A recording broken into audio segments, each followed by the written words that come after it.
স্বার্থে থাকে। এমনকি যদি সন্তান বিদেশ নয়, দেশের ভিতরেই যদি অন্যত্র ফরাতো দেয়, বাবায় খান দে, মায় খান দে, যে কোনো একটা জিনিস তার হাতে যখন আসে, এই জিনিসটা খাওয়ার আগে বাবার ভিতরে অবস্থা পরিবর্তন হয়ে যায়। আমার ছেলেটা ঘরে নাই, আমার মেয়েটা বাড়িতে নাই, আমি জিনিসটা খাই, আমার ছেলেটা কিভাবে খায়, এরকম অন্তরের মধ্যে একটা দাগ কাটিয়া যায়।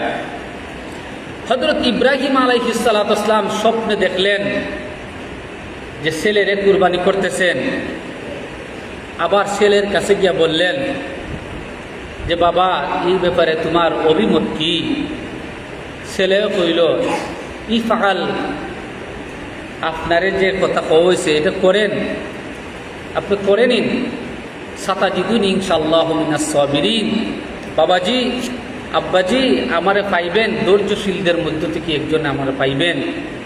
এই পৃথিবীতে যত মানুষ ধৈর্য ধরছে, সবুর করছে, আল্লাহর পক্ষ থেকে যত পরীক্ষা আইছে, এই পরীক্ষাতে যত মানুষ ধৈর্য ধরছে, এদের মধ্য থেকে আমারও একজন আপনি পাইবেন।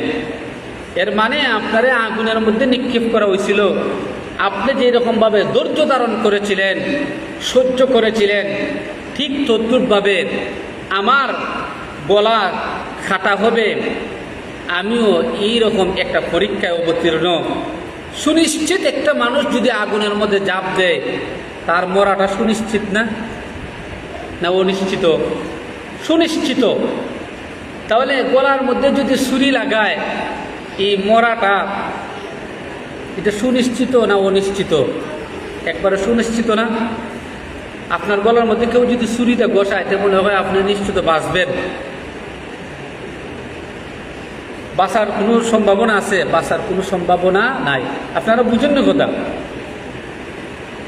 বাঁচার কোনো সম্ভাবনা নাই, একবারে সুনিশ্চিত। সুতরাং